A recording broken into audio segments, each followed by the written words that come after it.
حضرت سیدنا وہب بن قابوس رضی اللہ تعالی، آپ رضی اللہ تعالی عنہ کے چچا حضرت حارث بن عقبہ بن قابوس، یہ دو صحابہ غزوہ احد میں شہید ہوئے، اور ان کا واقعہ یہ ہے کہ یہ بکریاں چراتے تھے۔ ایک دن احد کے پہاڑوں سے بکریاں چراتے ہوئے مدینہ طیبہ میں آئے، اور حضور علیہ الصلوۃ والسلام نے فرمایا کہ جبل احد وہ پہاڑ ہے کہ یحبنا ونحبہ، فرمایا یہ پہاڑ ہم سے محبت کرتا ہے اور ہم احد پہاڑ سے محبت کرتے ہیں۔ اور اگر آپ اس احد پہاڑ کا ایریل ویو دیکھیں تو اس نے حضور کی محبت کو دل میں ایسا بسایا ہے کہ احد پہاڑ جغرافیائی اعتبار سے اس کا پھیلاؤ جس طرح سے ہے، اگر آپ ایریل ویو سے دیکھیں تو آپ کو پہاڑ پر محمد صلی اللہ علیہ وسلم لکھا ہوا دکھائی دے گا۔ اور غزوہ احد کے موقع پر جب حضور علیہ السلام زخمی ہوئے تو ایک جگہ پہاڑ کے دامن میں ایسی ہے کہ جہاں حضور علیہ السلام نے زخمی ہونے کی حالت میں اپنا سر مبارک احد پہاڑ پر رکھا تو بظاہر کو تکیہ تو تھا نہیں، احد پہاڑ نرم ہو گیا اور حضور علیہ السلام کے سر مبارک کا نشان آج بھی وہاں پر موجود ہے۔ تو حضرت وہب بن قابوس رضی اللہ تعالی احد کے پہاڑوں سے بکریاں چراتے ہوئے مدینہ منورہ میں آئے، فوجداها خلو، تو ان دونوں نے دیکھا کہ مدینہ منورہ خالی ہے، تو انہوں نے لوگوں سے کہا کہ این الناس، یہ مدینہ منورہ خالی کیوں لگ رہا ہے؟ تو کسی نے کہا کہ بی احد، سب لوگ احد چلے گئے، تو قاتل المشرکین، اور تمام کے تمام لوگ مشرکین کے ساتھ قتال کر رہے ہیں۔ اب آپ توجہ کیجئے گا، یہ دونوں وہب بن قابوس اور حارث بن عقبہ بن قابوس دونوں اسی وقت کلمہ طیبہ پڑھ کر مسلمان ہوئے، اور احد کے مقام پر حضور اکرم صلی اللہ علیہ وسلم کی بارگاہ میں آئے، اپنی ساری بکریاں اللہ کے راستے میں صدقہ فرما دی۔ آپ عشق اور جنون کا عالم دیکھ رہے ہیں، ایک چرواہے کے لیے اس کا سب کچھ اس کی بکریاں ہوتی ہیں، ایمان لے آئے، ساری بکریاں صدقہ کر دیں، اور حضور علیہ السلام کی بارگاہ میں آئے۔ تو حدیث میں یہ بات ذکر ہے کہ جب بہت شدت کا حملہ دشمن کی طرف سے ہوا تو حضور علیہ السلام نے اعلان فرمایا، من لہذہ الفرقہ، کون ہے جو میرا دفاع اس گروہ سے فرمائے؟ تو حضرت وہب بن قابوس رضی اللہ تعالی عنہ کھڑے ہو گئے اور کہا، انا یا رسول اللہ صلی اللہ علیہ وآلہ وسلم، یا رسول اللہ صلی اللہ علیہ وسلم، آپ کی طرف سے میں اس گروہ کا مقابلہ کروں گا۔ تو حدیث کے لفظ ہیں کہ فقام، تو آپ کھڑے ہو گئے، فرماہم بالنبل، تو آپ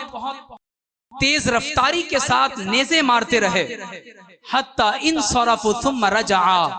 آپ نیزے چلاتے رہے، تلوار چلاتے رہے، یہاں تک کہ وہ لوگ پیچھے ہو گئے، آپ واپس آ گئے۔ پھر ایک اور گروہ دشمن کی طرف سے پلٹا تو حضور علیہ السلام نے فرمایا، من لہذہ الکتیبہ، کون ہے جو اس لشکر کو مجھ سے دور کرے؟ آپ پھر کھڑے ہو گئے، انا یا رسول اللہ صلی اللہ علیہ وسلم، یا رسول اللہ صلی اللہ علیہ وسلم، میں آپ کی طرف سے دفاع کروں گا۔ تو حدیث میں ہے کہ اس بار تلوار اٹھا لی، دشمن کو پیچھے دھکیل دیا، پھر حضور کی بارگاہ میں آئے، پھر ایک اور گروہ آیا، حضور نے فرمایا، من یقوم لہؤلاء، ان لوگوں سے کون مقابلہ کرے گا؟ پھر کھڑے ہو گئے، انا یا رسول اللہ صلی اللہ علیہ وآلہ وسلم، یا رسول اللہ، میں آپ کی طرف سے ان کا مقابلہ کروں گا۔ قربان جائیں کہ حضور علیہ السلام نے فرمایا، قم وابشر بالجنہ، حضور نے فرمایا تم کھڑے ہو جاؤ، میں تمہیں اس معرکے میں جنت کی بشارت دیتا ہوں۔ حدیث میں آتا ہے کہ حضرت وہب بن قابوس کھڑے ہو گئے اور کہا، اللہ کی قسم مجھے تو بشارت عطا ہو گئی، نہ اب کھانا کھاؤں گا، نہ قیلولہ کروں گا، نہ آرام کروں گا۔ کھڑے ہو گئے، ہاتھ میں تلوار لی، غزوہ احد کا موقع ہے، اور ایک مقام سے قتال کرتے کرتے کرتے دشمن کے آخری کنارے تک جا نکلے. والمسلمون ينظرون الیہ، صحابہ کرام بھی دیکھ رہے ہیں، داد شجاعت دے رہے ہیں، اور حضور علیہ الصلوۃ والسلام ان کے مارکے میں ان کے جوہر شجاعت کے ملاحظہ فرما رہے ہیں اور فرماتے ہیں اللہم ارحم، اے اللہ وہب بن قابوس پر رحم فرما. تو حدیث میں آتا ہے کہ آپ جہاد کرتے رہے یہاں تک کہ آپ کے جسم مبارک پر 20 مقامات پر نیزہ مارا گیا اور اسی حالت میں شہید ہو گئے. اور غزوہ احد کے موقع پر دشمنوں نے بہت زیادہ آپ رضی اللہ تعالی عنہ کے جسم مبارک کا مسئلہ کیا،